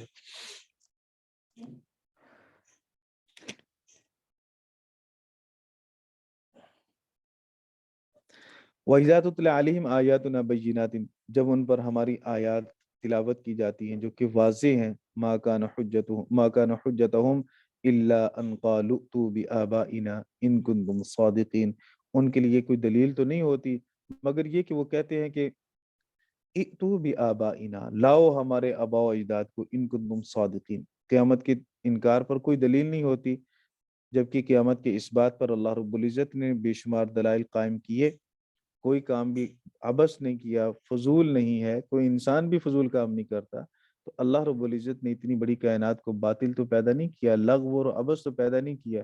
یقیناً اللہ تعالیٰ نے اگر ہمیں کسی چیز کا مکلف بنایا تو اس کا حساب بھی لینا ہے، نگرانی بھی ہے اس کی، عقل بھی اس بات کا تقاضا کرتی ہے، لیکن ان کی ایک ہی بات ہے جی، اگر تم کہتے ہو کہ اگر تم کہتے ہو کہ مرنے کے بعد زندہ ہونا ہے، آباء و اجداد مر چکے، زندہ کیجیے انہیں، لیکن ان کمبختوں کو کبھی بھی کسی نے یہ تو نہیں کہا تھا کہ دنیا میں زندہ ہونا ہے، اس کے لیے تو ایک اور جہان ہے جس میں جا کے زندہ ہونا ہے، اور وہ یا تو قبر کا برزخی جہان ہے یا پھر قیامت کا جہان ہے جس میں انسان کو مکمل اور کامل زندگی ملے گی۔ تو وہ جہان دوسرا ہے جہاں زندگی کا دعویٰ کیا گیا، لیکن وہ کہتے کہ نہیں، اسی جہان میں زندہ کیوں نہیں ہوتے، نہیں ہوتے لہٰذا تم جھوٹے ہو، تو یہ مفروضہ مشرکین کا اور منکرین قیامت کا رہا۔ اللہ کہتا ہے قل اللہ یحییکم، کہہ دیجئے کہ اللہ زندہ کرے گا تمہیں، اللہ ہی تمہیں زندہ کرے گا، ثم یمیتکم، پھر وہ تمہیں مارے گا، ثم یجمعکم الی یوم القیامہ، پھر اللہ قیامت کے دن تمہیں جمع کرے گا، لا ریب فیہ، جس قیامت کے دن میں کوئی تردد نہیں، کوئی شک نہیں، ولکن اکثر الناس لا یعلمون، لیکن لوگوں کی اکثریت جانتی نہیں ہے۔ وللہ ملک السماوات والارض، کیوں نہیں جانتی؟ اس لیے نہیں جانتی کہ انہوں نے اللہ کی طاقت کو اپنی طاقت پر قیاس کر لیا، انہوں نے یہ سمجھا کہ ہم بیماروں کو ٹھیک نہیں کر سکتے، مردوں کو زندہ کون کرے گا، گلی سڑی ہڈیوں میں روح کون ڈالے گا، مرنے کے بعد فوراً تندرست جسم کے اندر کوئی روح نہیں ڈال سکتا، اسے زندہ نہیں کر سکتا، تو جب سینکڑوں سال گزر جائیں گے، گل سڑ جائے گا، پھر کون زندہ کرے گا؟ یہ اس وجہ سے ان کے ذہن کے اندر انکار آیا، کبھی اللہ کی طاقت کو سوچتے، اللہ کی بادشاہت کو سوچتے تو کبھی بھی وہ انکار نہ کرتے، اس لیے کہ وَلِلَّهِ مُلْكُ السَّمَاوَاتِ وَالْأَرْضِ، زمین و آسمان کی بادشاہت تو اس کے پاس ہے، اس کی اتنی بڑی طاقت کو، قوت کو، شہنشاہت کو دیکھتے تو پھر یہ کبھی بھی انکار نہ کرتے۔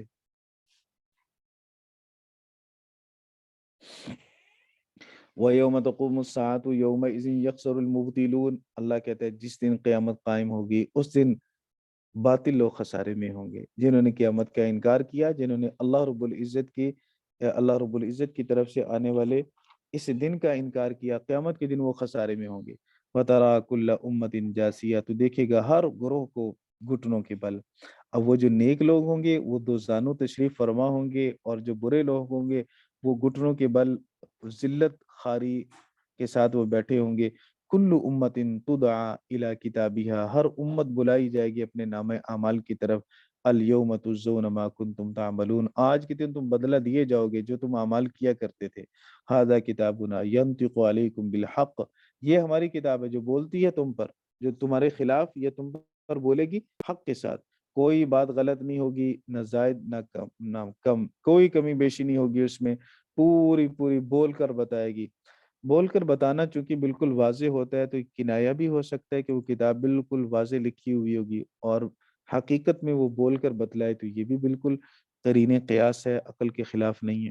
انا کنا نستنسخ ما کنتم تعملون، بے شک ہم لکھتے تھے جو تم اعمال کیا کرتے تھے، کوئی عمل ہم سے چھوٹا نہیں ہے، ہم نے تمہارے ہر بول کو لکھا، ہم نے تمہارے ہر خیال کو محفوظ کیا، ہر سوچ کو ہم نے لکھا، ہم نے وہ چیزیں جو تم کر کے بھول گئے، محو ہو گئی تمہارے ذہن سے، وہ بھی ہم نے لکھی، ہم سے وہ محو نہ ہو سکی، مٹائی نہ جا سکی، ختم نہ ہوئی، سب کچھ اللہ رب العزت نے ہر چھوٹی بڑی بات کو لکھ رکھا ہے۔ لکھی ہوئی بات چونکہ انسان پکی سمجھتا ہے نا، اس لیے یہ تعبیر بھی ہو سکتی ہے اور حقیقت بھی۔ فَأَمَّا الَّذِينَ آمَنُوا وَعَمِلُوا الصَّالِحَاتِ، بے شک وہ لوگ جو ایمان لائے اور انہوں نے اعمال صالحہ کیے، فَيُدْخِلُهُمْ رَبُّهُمْ فِي رَحْمَتِهِ، ان کا رب انہیں اپنی رحمت میں داخل کرے گا۔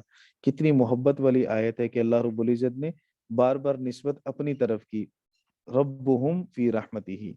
تو اعمال کے ساتھ، ایمان کے ساتھ اعمال صالحہ ہے، صرف ایمان کافی نہیں۔ ایمان ہمیشہ ہمیشہ کے لیے جہنم سے بچائے گا تو ضرور، لیکن برے اعمال ہوئے تو پھر ایمان کے ہوتے ہوئے بھی بندہ جہنم میں گرے گا۔ اللہ رب العزت ہم سب کی حفاظت فرمائے۔ اس لیے اللہ تعالیٰ نے وَعَمِلُوا الصَّالِحَاتِ کی بات کی، فَيُدْخِلُهُمْ، اللہ انہیں داخل کرے گا، اللہ داخل کرے گا، فَيُدْخِلُهُمْ رَبُّهُمْ، ان کا رب انہیں داخل کرے گا، فی رحمتہ، اپنی رحمت میں۔ ذالک هو الفوز المبین، ذالک ایک تاکید ہوا، دوسری تاکید الفوز المبین، دونوں پر الف لام، یہ تیسری تاکید۔ اللہ نے تین تاکیدیں لا کر بات کی کہ وہی کامیابی ہے، اس کے علاوہ کوئی کامیابی نہیں ہے، کہ جس نے اپنی آخرت کو بنا لیا، اپنے اللہ کو راضی کر لیا اعمال صالحہ کر کے، وہ بندہ کامیاب ہو گیا۔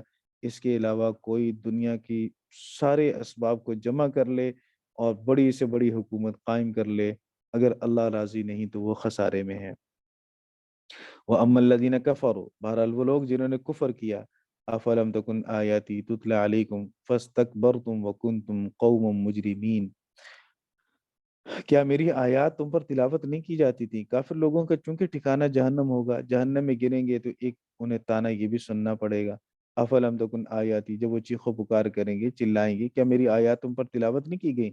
فاستکبرتم، تو تم نے تکبر کیا، خود کو بڑا سمجھا، خود کو تم نے بڑا سمجھ کر انبیاء کی توہین کی اور علماء کرام کی توہین کی، حق بات کو لینے کی بجائے حقارت کی نظر سے دیکھا، حقیرانہ جملے ان پر کسے، انہیں معاشرے کا ایک برا ترین فرد بنا کر لوگوں کے سامنے پیش کرنے کی کوشش کی، تاکہ ہم تو گمراہ ہوئے، دوسرے بھی ان کے قریب نہ جائیں، دوسرے بھی ان کی بات کو نہ سنیں، سو کر لیا، انجام بھی دیکھ لو۔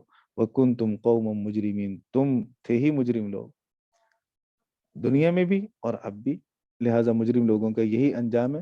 وَإِذَا قِيلَ، جب کہا گیا، إِنَّ وَعْدَ اللَّهِ حَقٌّ، کہ بے شک اللہ کا وعدہ حق ہے، وَالسَّاعَةُ لَا رَيْبَ فِيهِ، قیامت میں کوئی شک نہیں ہے، تو تم کیا کہتے تھے؟ قُلْتُم مَا نَدْرِي مَا السَّاعَةُ، تم بڑی لاپرواہی کے ساتھ کہتے تھے ہم نہیں جانتے قیامت کیا ہے، یہ مولویوں کی بنائی ہوئی باتیں ہیں، ہم نہیں جانتے۔ ان نظن الا ظن، ایک گمان ہے، ہم کہتے ہیں، وما نحن بمستيقنين، ہم یقین نہیں کرتے، ہمیں کوئی یقین نہیں ہے اس چیز کا، بس یہ ایسی کہانیاں بنائی ہوئی ہیں۔ وبدا لهم سیئات ما عملوا، اللہ کہتا ہے برے عمل کرنے والوں کے انجام ان کے لیے ظاہر ہو گیا۔ وحاق بهم ما كانوا به يستهزئون، اور جس کا وہ مذاق کیا کرتے تھے اس نے آج انہیں گھیر لیا، اس نے گھیر لیا۔ وقیل، اور کہا جائے گا، الیوم ننساکم، آج کے دن ہم نے تمہیں بھلا دیا، کما نسیتم لقاء یومکم ھذا، جیسے کہ تم نے اس دن کی ملاقات کو بھلا رکھا تھا۔ آج کے دن ہم نے تمہیں بھلا دیا، بھلانے کا مطلب یہ نہیں ہے کہ ہم بھول گئے، اللہ رب العزت کسی کو نہیں بھولتا، بھلانے کا صرف یہ مفہوم ہے ہمیں سمجھانے کے لیے، جس سے ہم کسی کو فراموش کر دیتے ہیں تو اللہ کی عنایت نہیں ہوگی، مہربانی نہیں ہوگی، ہم کسی کو بھولتے ہیں تو پھر ہمارا، ہم لازمی طور پر یاد رکھنے سے جو کسی پر مہربانی کی جا سکتی ہے وہ ہمارے بھولنے سے اس مہربانی سے محروم ہو جائے گا۔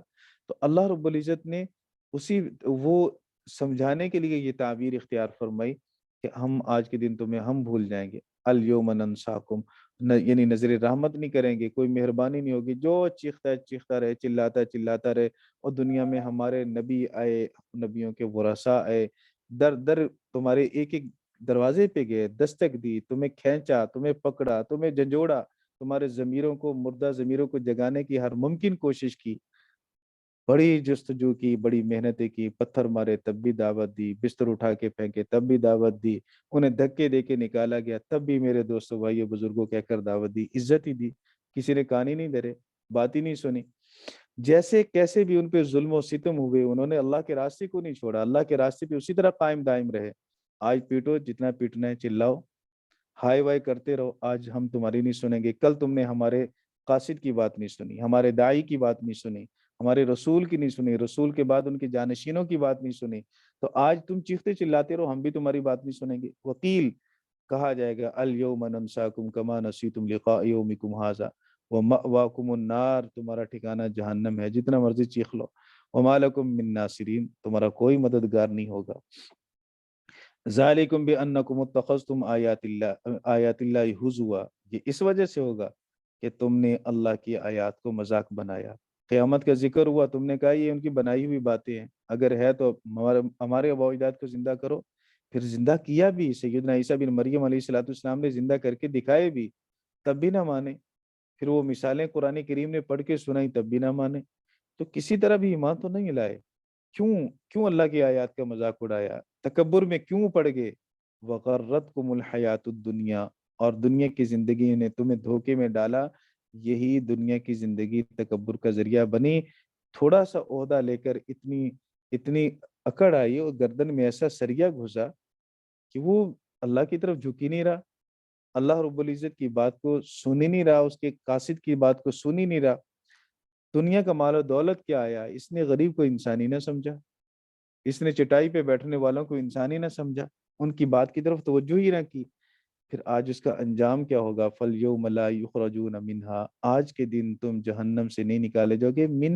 آج کے دن وہ جہنم سے نہیں نکالے جائیں گے۔ منہا کی ضمیر کا مرجع جہنم، نار۔ وَلَا هُمْ يُسْتَعْتَبُونَ، نہیں نکالے جائیں گے، جہنم سے نہیں نکالے جائیں گے۔ یا اللہ معافی مانگ لے، چیختے چلاتے ہوئے توبہ اور استغفار کر لے؟ فرمایا کہ نہیں، وہ وقت گزر چکا توبہ اور استغفار کا۔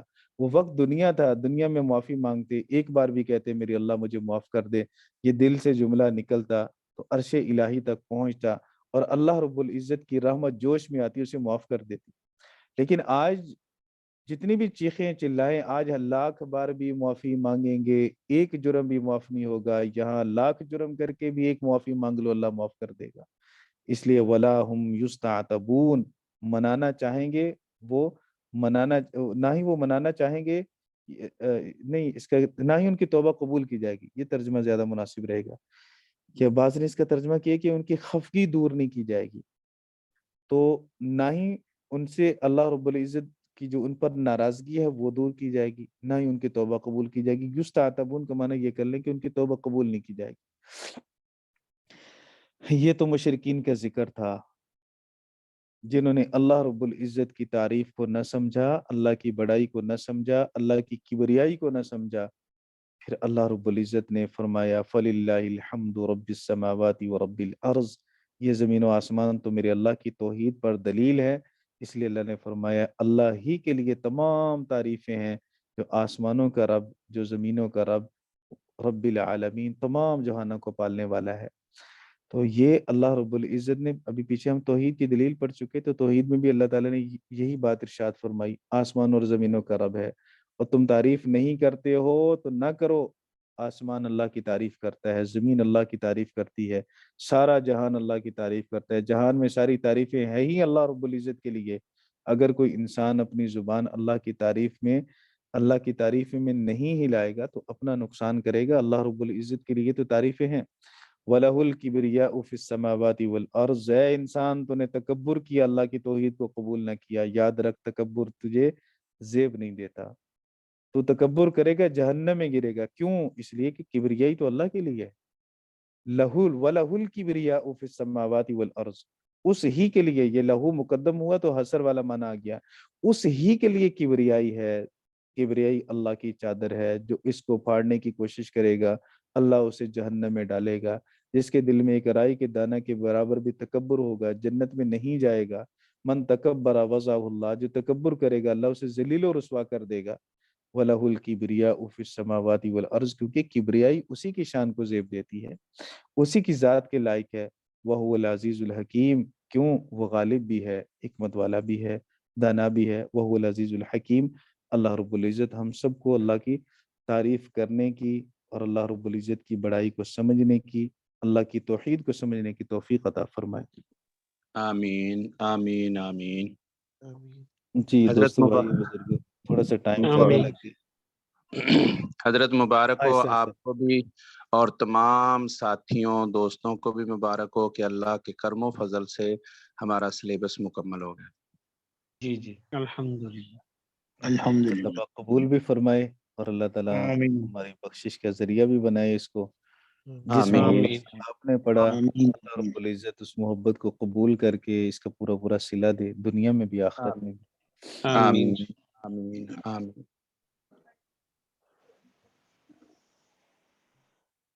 اب کیا پروگرام ہے؟ اب جمیل بھائی کی نہیں، سب سے پہلے تو تلاوت ہوگی جی امام اکاڑوی صاحب کی. اچھا، حضرت مولانا امین صفدر رکاڑوی صاحب جی جی، ان کے جانشین. ان کے جانشین. اچھا. پھر اس کے بعد جمیل بھائی کی نعت ہوگی. نعت، جمیل بھائی کی نعت ہوگی، پھر دعا ہو جائے. نہیں، اس کے بعد پھر یہ حضرت پیر طریقت رہبر شریعت حضرت مولانا مسعود انور صاحب ذکر نہیں کروائیں گے؟ ہاں، یہ تو ہماری حضرت کو کلاس میں حکم. ماشاءاللہ پیر بھی ہیں اور نعت حضرت خواں بھی آپ نے ہیں. اتنا بہترین ذکر فرما دیا، اس سے آگے اب کیا ذکر ہوگا؟ اچھا جی، چلیں ٹھیک ہے جی، جیسے آپ ترتیب بنا لی ٹھیک ہے. اس کے بعد مٹھائی کس نے کھلانی ہے؟ مٹھائی، مٹھائی کے لیے میں حاضر ہوں حضرت. نہیں آپ سے تو کھاتے ہی رہتے ہیں. استاد محترم مٹائی میری ذمہ تھی لیکن میں خود شوگر کا مریض ہوں جی. ماشاءاللہ ماشاءاللہ. یہ نہیں، وہ استاد جی سبحان کے اللہ. پاس شوگر فری حضرت ہم مٹھائی جو ہوتی بھی بھیجتا ہے نا تو ہم پھر اس کو شوگر فری سمجھ لیتے ہیں، ہے۔ نہ بھی ہو تو تصور کر لیتے ہیں کہ یہ شوگر فری ہے. جی عارف بھائی نے میری ذمہ داری لگائی تھی لیکن چلیں ٹھیک ہے، اللہ برکت دے جی. جی آمین. چلیں جی آپ تشریف لاتے ہیں تلاوت کلام پاک کے لیے. محترم جناب قاری غلام مصطفیٰ صاحب اکاڑا سے.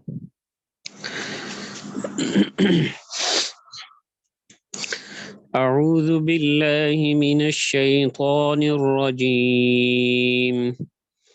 بسم الله الرحمن الرحيم. لا يكلف الله نفسا إلا وسعها، لها ما كسبت وعليها ما اكتسبت. ربنا لا تؤاخذنا إن نسينا أو أخطأنا. ربنا ولا تحمل علينا إصرا كما حملته على الذين من قبلنا. ربنا ولا تحملنا ما لا طاقة لنا به، واعف عنا واغفر لنا وارحمنا أنت مولانا فانصرنا على القوم الكافرين. صدق الله العظيم. جزاک ماشاءاللہ اللہ ماشاءاللہ، جزاک جزاک اللہ اللہ. جزاک اللہ. فہد بھائی آپ کے حق میں تلاوت ہوئی، آپ مکلف نہیں ہیں. جی ہاں جی جی ہر انسان کو اس کی طاقت کے برابر ہی مکلف بنایا گیا، اس سے زیادہ نہیں. بالکل جی صحیح ہے. تلاوت کلام پاک کے بعد اب چلتے ہیں نعت رسول مقبول صلی اللہ علیہ وسلم کے لیے. دعوت دیتا ہوں بلوچستان سے ہمارے مہمان جو جناب جواد اکرم مغل صاحب تشریف لائیں اور نعت رسول مقبول صلی اللہ علیہ وسلم سے ہمارے دلوں کو گرمائیں. جواد اکرم مغل صاحب.